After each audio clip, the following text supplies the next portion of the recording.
और कैसे होगा? जो कुंवारी अवस्था में मर जाता है, शिव महापुराण की कथा कहती है, युद्ध के मैदान में कौरव और पांडवों का युद्ध हो रहा है। उस युद्ध के मैदान में जब कुरुक्षेत्र की भूमि पर युद्ध प्रारंभ होने वाला था, तो उस समय पर चंडी प्रकट हो गई और चंडी ने कहा, सुनो रे कौरव और पांडव, अपने परिवार में से किसी एक एक की बलि देना पड़ेगी। कौरव खुश हो गए कि हमारे तो 100 भाई, एक की बलि भी दे देंगे तो चल जाएगा, पर पांडव में तो 5 हैं, 5 में से एक मर गया तो 4 ही बचेंगे, बलि किसकी देंगे? ये पांडवों की नींद उड़ गई, रात को नींद नहीं आ रही। द्वारिकाधीश ने जाकर पूछा, क्या हो गया पांडवों, सो नहीं रहे हो? नींद नहीं है आंखों में, हम 5 में से किसी एक की बलि देना है कुरुक्षेत्र के मैदान में, तब चंडी प्रसन्न होगी, तब युद्ध कर सकते हैं हम। भगवान कृष्ण ने कहा, अर्जुन डरने की बात नहीं है, अर्जुन याद कर,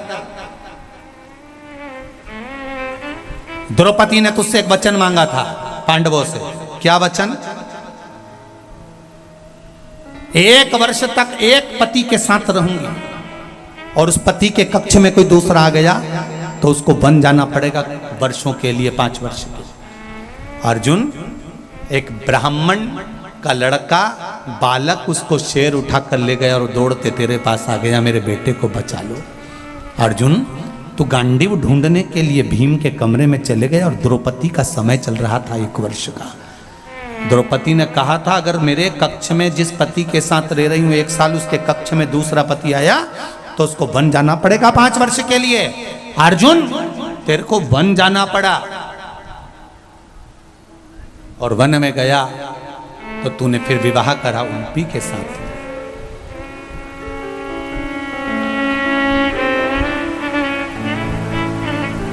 अर्जुन,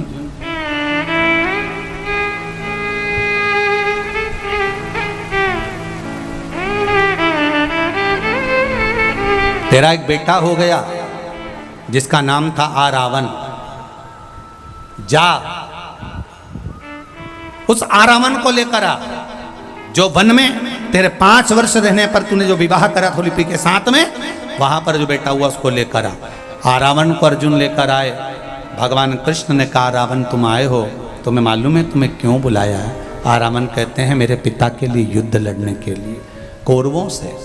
नहीं आरावन, तुम्हारी बलि चढ़ना है, चंडी को बलि देना। आरावन कहते हैं, द्वारिका रे नाथ, मरने को तो तैयार बैठा हूं क्योंकि पिता के लिए मरना है, पर युद्ध के मैदान में मरूंगा तो वीरों की गति होगी और ऐसे मरूंगा तो नरक भोगना पड़ेगा।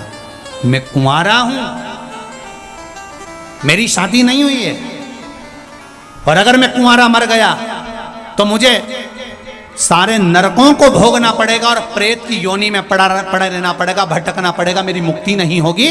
शादीशुदा व्यक्ति मरता है तो उसका तर्पण होता है, तिलांजलि होती है, पिंड होता है, गया होती है, ब्रह्म कपाली होती है, उसको सब कुछ मिलता है। ब्राह्मण भोजन करेगा तो उसको भाग मिलेगा, यज्ञ करा तो उसका भाग पितरों को मिलेगा, पर मैं आहूतों की गिनती में आ जाऊंगा, क्योंकि कुंवारा मरा तो मैं आहूतों की गिनती में आ जाऊंगा, मेरी मुक्ति नहीं होगी। ना तो मेरा तर्पण होता है, ना मेरी तिलांजलि होती है, ना मेरा ब्राह्मण भोज होता है, ना मेरा पिंड होता है। कोई पिंड भी कर देता है तो मुझे नहीं मिलता है, मेरे लिए कुछ करिए।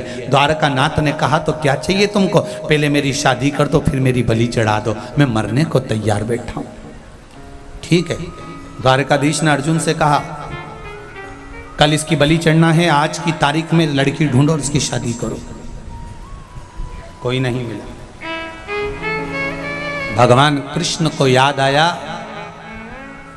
भगवान ब्रह्मा जी को जब अर्धनारीश्वर स्वरूप का दर्शन भगवान शंकर ने कराया था, और ब्रह्मा जी ने सृष्टि की रचना करी थी, आधा पुरुष आधा स्त्री भगवान ब्रह्मा जी ने बनाना था, तो भगवान ने दोनों को जोड़कर बना दिया था, तो किन्नरों की सृष्टि बन गई थी।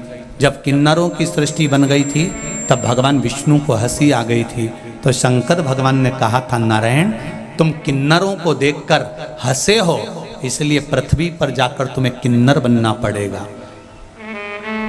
तुम हंसे हो इन किन्नरों को देखकर, इसलिए मृत्यु लोक में जाकर तुम्हें हंसना, तुम्हें किन्नर बनना पड़ेगा।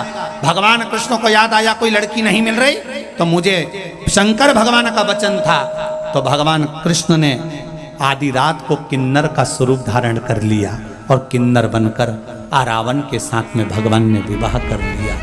आज भी किन्नरों की शादी आरावन के साथ होती है, इसलिए किन्नर मांग भरते हैं, मंगलसूत्र पहनते हैं, पाँव में बिछुड़ी पहनते हैं, किन्नर हाथ में चूड़ा पहनते हैं, क्योंकि आज भी इनका विवाह, इसलिए शुभ कार्य में किन्नरों को बुलाया जाता है। झोली भरते हैं, गोदी भरते हैं।